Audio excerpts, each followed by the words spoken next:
There's no arguing that UFC lightweight champion Conor McGregor is the biggest name in combat sports today. That's a fact. But despite all of his accomplishments inside of the cage and as the fastest-selling ticket in mixed martial arts MMA, the Irishman still catches heat for never defending one of his UFC title.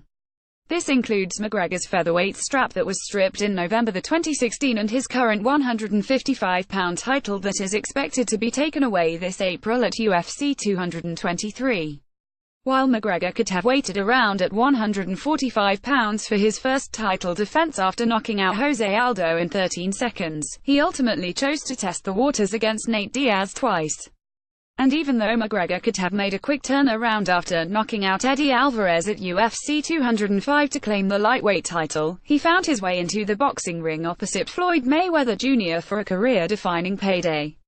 While some may knock McGregor's choices to this point and his inability to defend either one of his UFC titles, the Irishman's striking coach, Owen Roddy, believes it was a product of a lack of big-name opponents.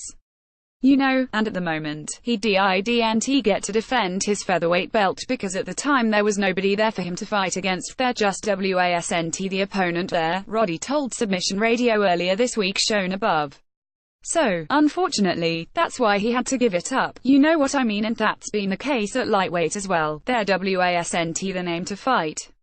At the end of the day, Conor is a superstar now, and he deserves the big paychecks that helps garnered. Obviously in his last boxing fight, he deserves these big paychecks, and there hasn't been a big name in the UFC to match him.